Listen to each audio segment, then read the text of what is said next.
My Aunt Celeste owns a historic house nestled just off the cliffs in Carmel by the sea. A place in California where fog rolls in like a living thing, and the wind seems to whisper secrets through the cypress trees.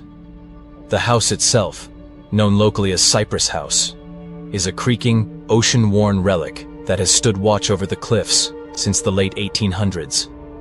Salt-stained windows, wood warped with age, and the faint scent of lavender and salt always lingering in the air.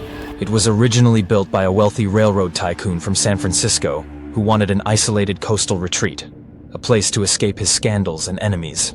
According to both town archives and old journals my aunt discovered, the tycoon promised the estate to his loyal groundskeeper Mateo and Mateo's wife Elena, a housemaid who served the family for decades. The couple had no children, no home of their own, but they poured their souls into caring for Cypress House. They thought it would be theirs one day. But fate, as it often does, turned cruel.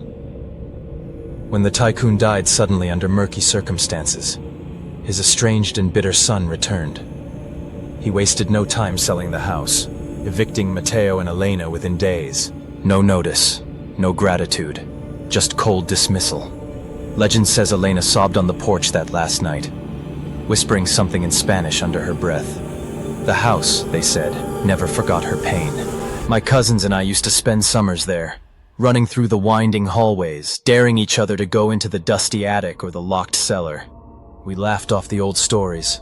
Strange sounds, the wind, flickering lights, bad wiring, but always,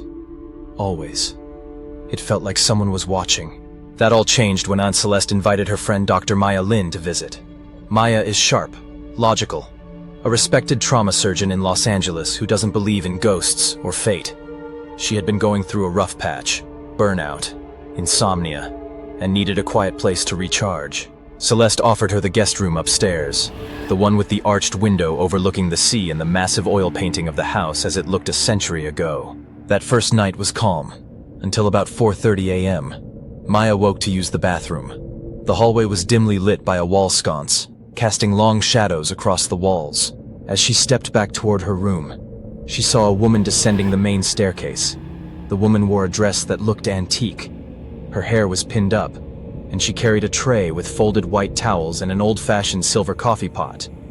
Maya assumed it was a housekeeper, maybe someone Celeste hired locally. The woman didn't speak, didn't even look at her, just moved slowly down the stairs as if following a routine. Maya thought it was odd, but not impossible. She went back to sleep. The next morning, while sipping coffee with Celeste, she casually asked, "Is your maid always up that early? I saw her around dawn. She was carrying towels and what looked like coffee." Celeste stared at her. "Maya, I live alone. I don't have any staff." Maya's smile faded. "You're joking, right?" She was right there. Celeste got up without a word, walked to the hallway, and returned holding a framed photo from the 1890s. Was it her? Maya looked and turned pale. "Yeah, that's her exactly." Celeste sat down. "That's Elena. She died more than a century ago." Maya didn't laugh. She didn't argue. She just sat quietly, processing. But that wasn't the end.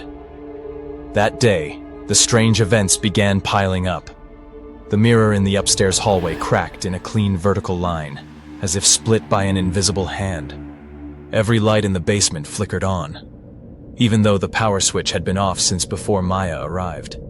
Later that afternoon, Maya heard humming, soft, melodic, coming from the laundry room. No one was inside.